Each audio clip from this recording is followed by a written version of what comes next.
à la cape, saison de pluie.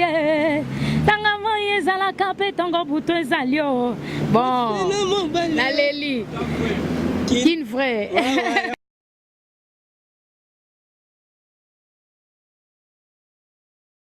Bonjour, mbote balanda kin voit top news. Tozara na émission la mino bolingaka bana Poto, bana Paris, bana Londres, bana États-Unis, partout monde entier émission la mino bolingaka ibandi.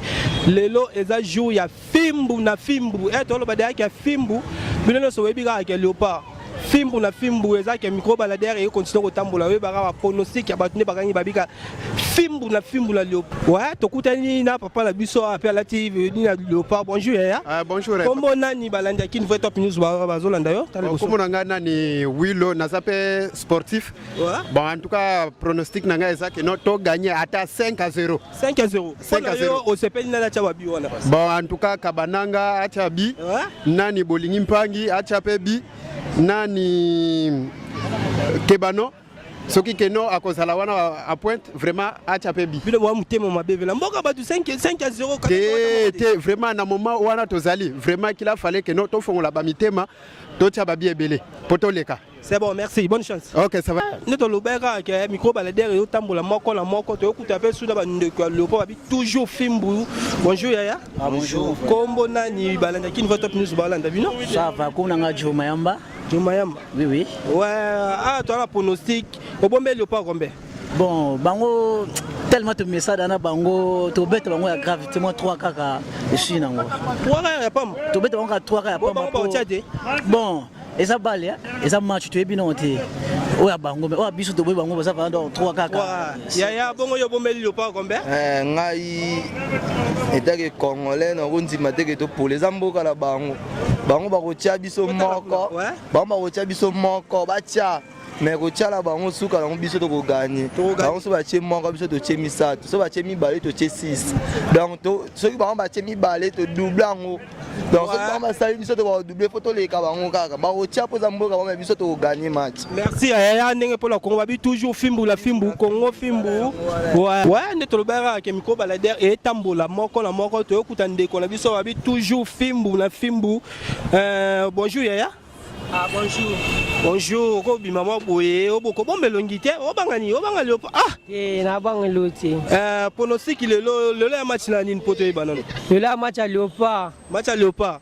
Bombe léopard combien? Ah, léopard na 2-0 ne asi banini. Na mboka batu 2-0. Te 2-0 moka bakambu banini mo msusu kaka talaka ka bananga zana banini na chemba. Wakeni bakambu moko na kabana. Ah, bangwana ba leader de boy abino ya mwana. Boyemba coach etende boyemba. Ah, te migolo léopard fimbu na fimbwa babi fimbu la fimbu léopard fimbu ba beta banini. OK babi fimbu la fimbu ya koloba ezate ndeto lobera ya micro baladère et tambola moko la moko to kuta pele bande ko na biso babi ka bala mboka kaka babi toujours te baka pronostic yango ezaleli boni.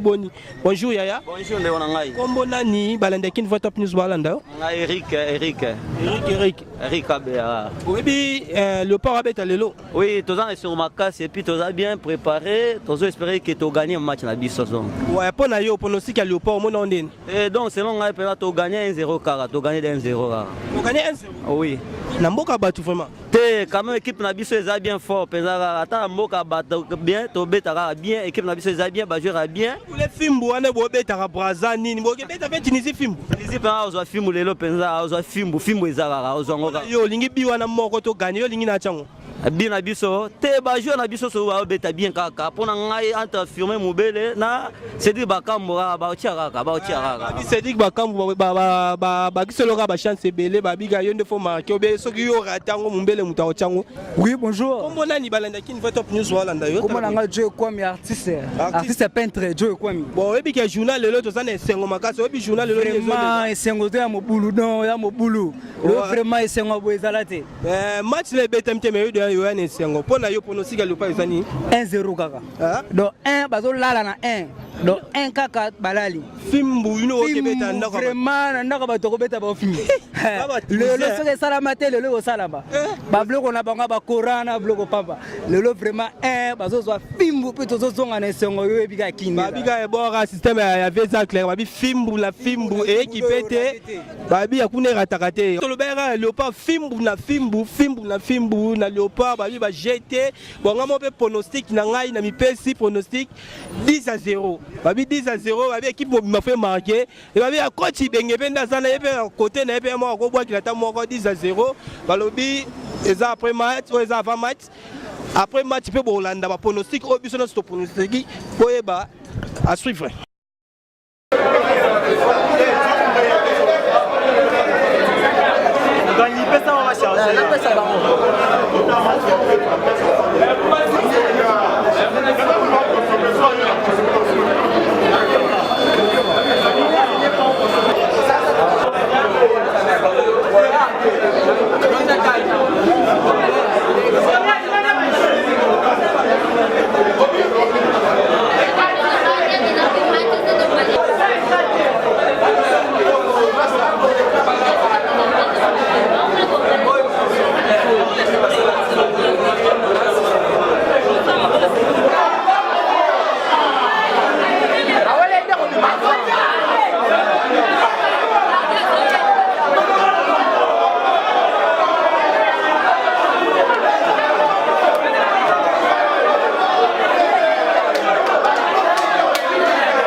Papa bozonga banda obonama wa papa toponi RDC qui sibi so problème ezali il fait pas comme ça attaque la banque attaque dans deuxième mi-temps attaque les amis attaque les amis et puis milliers personnes c'est bon papa et bon d'ailleurs on les amis en fait ce match l'équipe bien sauf quand on découvre le comportement coach na biso quand on a une équipe qui marché de le point il faut déjà on sera déjà changement déjà moi-même la chose qui est plus basée sur le milieu de terrain parce que les années qu'on boitait on même pas fait 3 passes alors pour ça les jeunes na biso makoma en retard yango sali ki biso match retour ça mardi pour la yo so ça coach on ça niveau to ba jouer ni to ko ba place voilà bon la ndenge nga attaque coach encore renforcer ba milieu de terrain la ndeko na biso makoma na renforcer mais confiance après sa confiance il y a trop de bédo ta poto ba ça eloko te bande koloko ba ikoko wala